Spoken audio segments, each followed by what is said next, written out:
जय श्री कृष्णा। आप सभी को माघ मास की जया एकादशी की ढेरों शुभकामनाएं।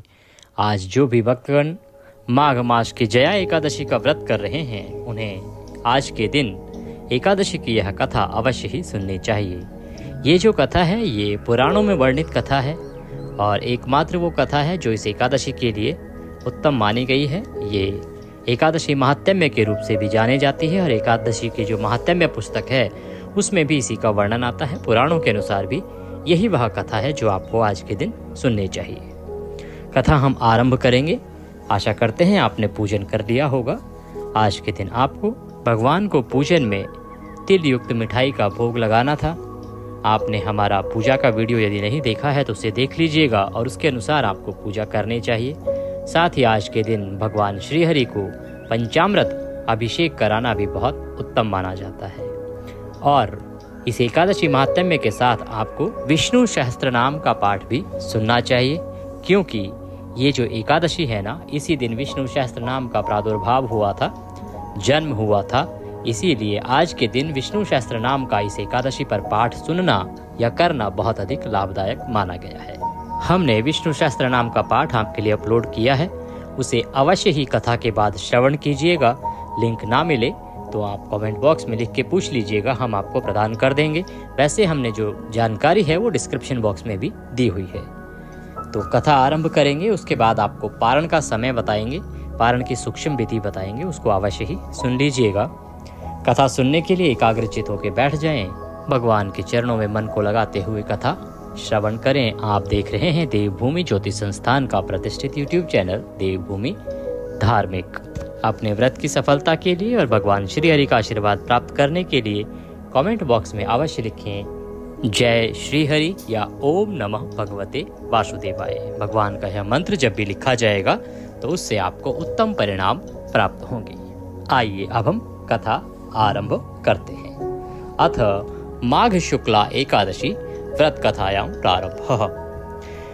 धर्मराज युधिष्ठिर बोले, हे भगवान, आपने माघ के कृष्ण पक्ष की षटतिला एकादशी का अत्यंत सुंदर वर्णन किया।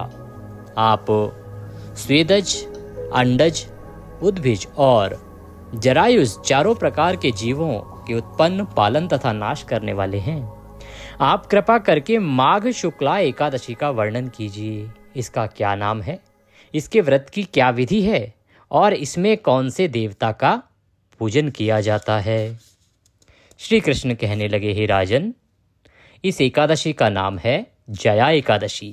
इसका व्रत करने से मनुष्य ब्रह्म हत्या आदि पापों से छूटकर मोक्ष को प्राप्त होता है तथा इसके प्रभाव से भूत, पिशाच आदि योनियों से मुक्त हो जाता है। इस व्रत को विधि पूर्वक करना चाहिए। अब मैं तुमसे पद्म पुराण में वर्णित इसकी महिमा की एक कथा कहता हूँ। देवराज इंद्र स्वर्ग में राज करते थे और अन्य सब देवगण सुखपूर्वक स्वर्ग में रहते थे। एक समय इंद्र अपनी इच्छा अनुसार नंदन वन में अप्सराओं के साथ विहार कर रहे थे और गंधर्व गान कर रहे थे। उन गंधर्वों में प्रसिद्ध पुष्पदंत तथा उसकी कन्या पुष्पवती और चित्रसेन तथा उसकी स्त्री मालिनी भी थे। मालिनी का पुत्र पुष्पवान और उसका पुत्र माल्यवान भी उपस्थित थे।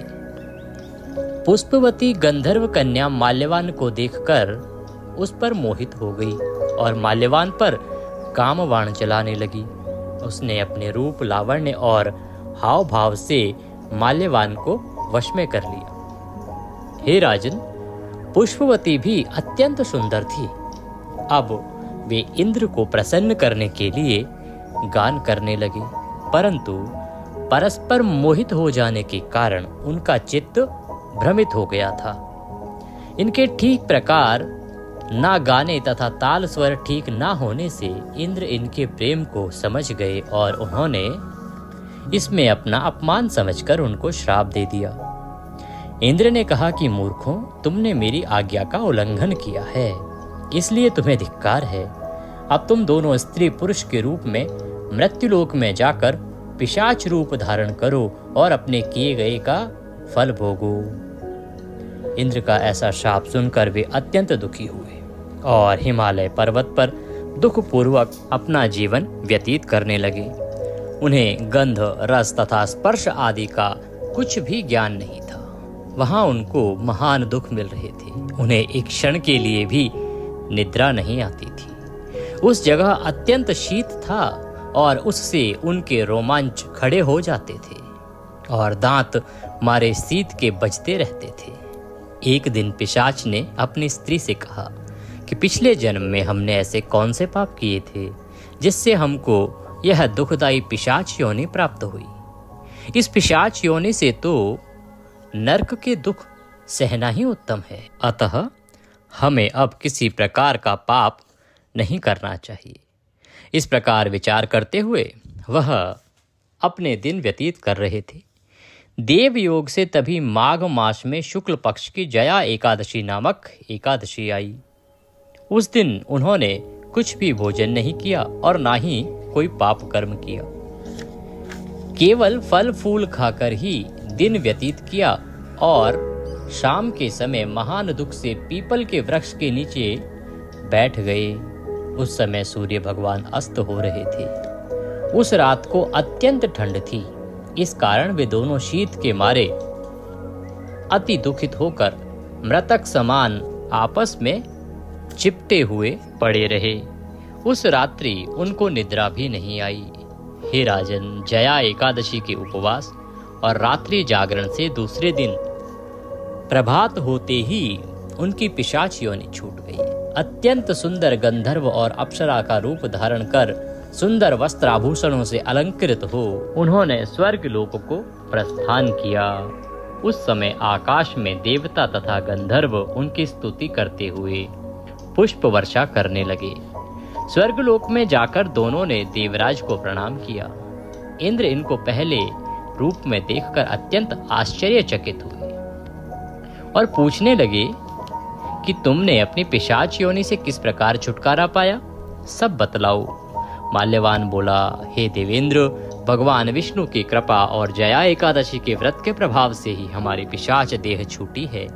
तब इंद्र ने कहा, हे माल्यवान, भगवान कृष्ण की कृपा और एकादशी के व्रत करने से न केवल तुम्हारी पिशाच योनि छूट गई है, वरन हम लोगों के भी वंदनीय हो गए हो, क्योंकि विष्णु और शिव के भक्त हम लोगों के वंदनीय हैं। अतः आप धन्य हैं।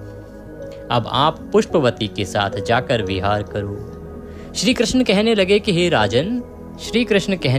राजन युधिष्ठिर, इस जया एकादशी के व्रत से बुरी योनि छूट जाती है। जिस मनुष्य ने एक एकादशी का व्रत किया है उसने मानो सब यज्ञ, तप, दान आदि कर लिए। जो मनुष्य जया एकादशी का व्रत करते हैं वे अवश्य ही 1000 वर्ष तक स्वर्ग में वास करते हैं। इति एकादशी महात्म्य संपूर्ण। इसी के साथ ये जया एकादशी की कथा यहाँ पूर्ण होती है। बोलिए श्री कृष्ण भगवान की जय, बोलिए विष्णु भगवान की जय। कथा सुनने के बाद आप भगवान की आरती करेंगे। आरती करने के बाद आप आज के दिन को नियमों के अनुसार व्यतीत करेंगे।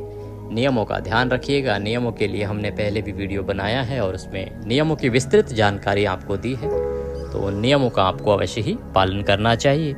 नियमों का पालन करते हुए दिन को व्यतीत करेंगे। ब्रह्मचर्य अनिवार्य नियम है, इसका पालन अवश्य कीजिएगा। तामसिक पदार्थों को ग्रहण नहीं करना है।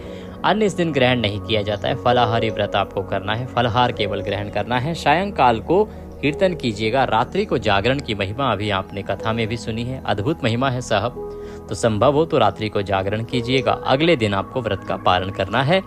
पारण जो होगा ना, पारण के समय की बात कर लेते हैं। तो पारण आप करेंगे 9 फरवरी को, क्योंकि इसका जो व्रत है ना वो 8 फरवरी को है। सूर्य के मुख से एकादशी 8 फरवरी को है और द्वादशी युक्ता एकादशी भी 8 फरवरी को है।